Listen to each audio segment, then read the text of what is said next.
संविधान से संबंधित कुछ महत्वपूर्ण शब्द हैं जिनको हम इस वीडियो में कवर करेंगे, जैसे विधेयक, अधिनियम, अध्यादेश, संप्रभुता, पंथ निरपेक्षता, समता इत्यादि।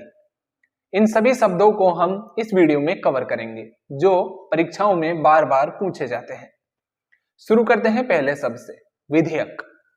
विधेयक कानून का अस्थायी प्रारूप होता है, यानी ऐसा कानून जो संसद के या तो तीनों सदनों में या किसी एक सदन में पास ना हुआ हो। तीनों सदन, राज्यसभा, लोकसभा या राष्ट्रपति, यानी तीनों की अनुमति नहीं हुई हो या तीनों में पास नहीं हुआ हो, उसे विधेयक कहा जाता है। दूसरा शब्द है अधिनियम। अधिनियम ऐसा कानून जो तीनों सदनों में पास हुआ हो, यानी राज्यसभा, लोकसभा और राष्ट्रपति की अनुमति, यानी तीनों सदनों में पास हुआ हो, उसे अधिनियम कहा जाता है। तीसरा शब्द आता है अध्यादेश। अध्यादेश ऐसा आदेश है जो तत्कालीन परिस्थितियों में जारी किए जाते हैं, जैसे युद्ध की स्थिति हो, गृह युद्ध की स्थिति हो, अन्य स्थितियों में तत्कालीन परिस्थितियों में जारी आदेश को अध्यादेश कहा जाता है, जो कुछ समय के लिए जारी किए जाते हैं। ऐसे समय जारी किए जाते हैं जब संसद का सत्र नहीं चल रहा हो या संसद सत्र नहीं चल रहा हो, उस समय ये जारी किए जाते हैं। इनकी एक अवधि होती है। यदि संसद सत्र चल रहा हो तो 6 सप्ताह के अंदर इनको तीनों सदनों में पास होना जरूरी है, तो अधिनियम का रूप ले लेते हैं। यदि नहीं होते तो वो कानून बंद हो जाते हैं। यदि संसद का सत्र नहीं चल रहा हो तो 6 माह की अवधि तक ये कानून लागू होते हैं, उन्हें अध्यादेश कहा जाता है। नेक्स्ट शब्द है अनुसूची।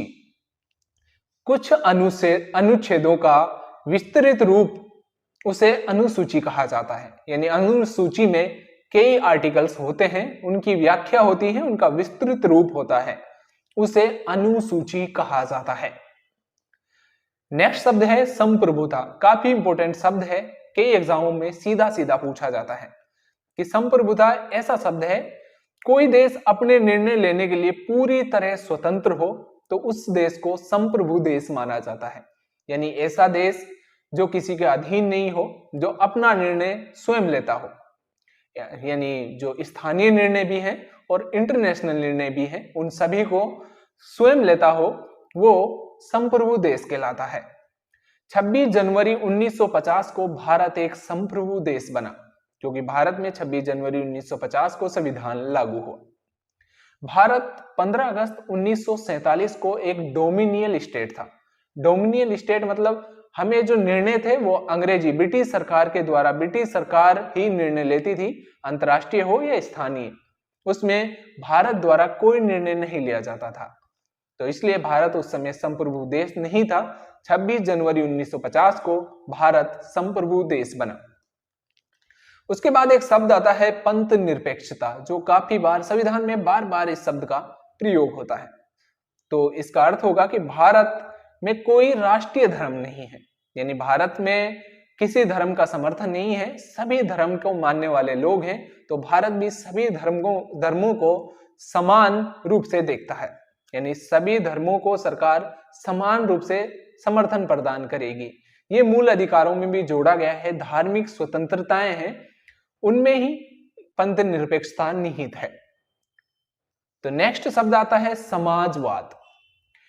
ऐसा विधान जिसमें उत्पादन के मुख्य साधनों पर, जमीन, पूंजी, संपत्ति पर सार्वजनिक स्वामित्व हो, यानी सभी का उसमें हिस्सा हो, यानी समाज का स्वामित्व हो, उसे समाजवाद कहा जाता है। जैसे भारत की सार्वजनिक कंपनियां हैं, उनमें समाज का ही पैसा है, यानी पूरे देश का पैसा है, तो ये समाजवाद के अंतर्गत आता है। नियंत्रण और वितरण में सभी सार्वजनिक रूप से हो, किसी निजी नहीं हो, यानी बात करते हैं समाजवाद की, तो समाजवाद में सार्वजनिक रूप से स्वामित्व होता है। नेक्स्ट शब्द आता है बंधुता। बंधुता शब्द का अर्थ होता है भाईचारा, यानी भाईचारे की भावना रखना बंधुता कहलाता है। मौलिक कर्तव्यों में इसका वर्णन किया गया है। मौलिक कर्तव्यों का वर्णन है आर्टिकल 51 के में। मुख्यतः बंधुता शब्द का वर्णन प्रस्तावना, इन संविधान की प्रस्तावना है उसमें भी बंधुता शब्द का वर्णन किया गया है, जिसका अर्थ होता है भाईचारे की भावना रखना। नेक्स्ट शब्द आता है समता।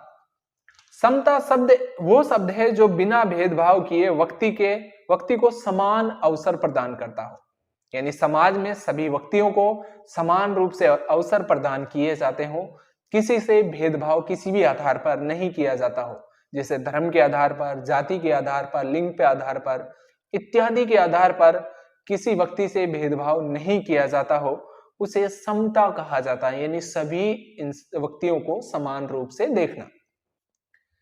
अब बात आता है स्वतंत्रता की। नेक्स्ट शब्द है स्वतंत्रता, यानी व्यक्ति के विकास के लिए संविधान में स्वतंत्रताएं प्रदान की गई हैं मूल अधिकारों में, यानी किस प्रकार से वो स्वतंत्र होगा, व्यक्ति को स्वतंत्रताएं प्रदान की गई हैं मूल अधिकारों में। उनका हम मूल अधिकारों में विस्तार पूर्वक वर्णन देखेंगे स्वतंत्रता के बारे में, इससे आप सभी वाकिफ हैं।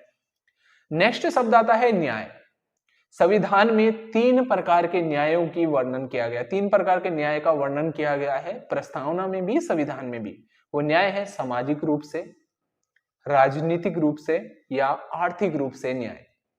जाति, रंग इत्यादि के आधार पर सामाजिक रूप से भेदभाव नहीं, ये सामाजिक न्याय है।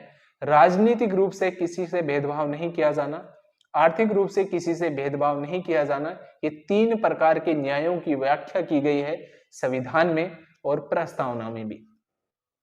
नेक्स्ट शब्द आता है लोकतंत्र। लोकतंत्र वो एक ऐसा सरकार का ऐसा ढांचा होता है जिसमें सर्वोच्च शक्ति जनता के पास होती है, यानी जनता के लिए, जनता के द्वारा शासन।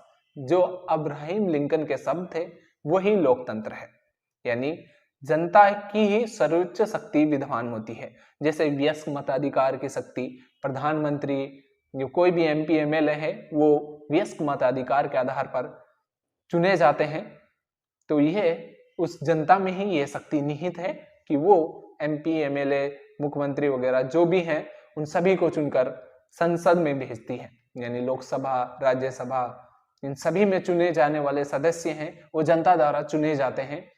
यही एक लोकतंत्र का उदाहरण है। कानून की सर्वोच्चता और सामाजिक चुनाव, ये सभी लोकतंत्र के ही उदाहरण हैं। स्विट्जरलैंड को, यानी स्विट्जरलैंड जो देश है यूरोप का, उसको प्रत्यक्ष प्रजातंत्र का घर कहा जाता है, क्योंकि जनता द्वारा यहाँ चुने जाते हैं। प्रत्यक्ष प्रजातंत्र का घर किस देश को कहा जाता है, तो वह है स्विट्जरलैंड को।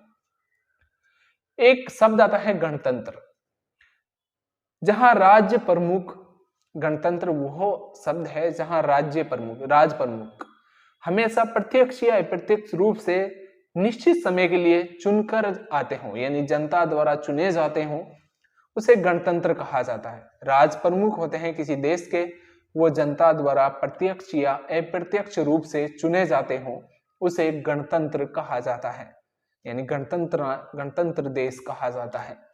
ये कुछ शब्द थे जो हमने संविधान के संबंध में पढ़े हैं, जो काफी महत्वपूर्ण हैं और काफी बार एग्जामों में सीधे सीधे पूछे जाते हैं। इन शब्दों को हम आगे भी संविधान के जो आर्टिकल्स पढ़ेंगे उनमें भी हम इन शब्दों को विस्तार पूर्वक व्याख्या करेंगे, प्रत्येक की बारी बारी। जैसे मूल अधिकारों में प्रस्तावना हमने पिछले क्लास में पढ़ी थी, इन सभी का हमने वर्णन आगे भी करेंगे। तो कैसा लगा हमारा ये सेशन, हमें कमेंट करके जरूर बताएं। वीडियो आपको पसंद आई हो तो वीडियो को लाइक और शेयर जरूर करें। यदि आप हमारे चैनल पर नए हैं तो चैनल को सब्सक्राइब करें। मिलते हैं नेक्स्ट वीडियो में नेक्स्ट इंपॉर्टेंट टॉपिक के साथ, तब तक के लिए जय हिंद।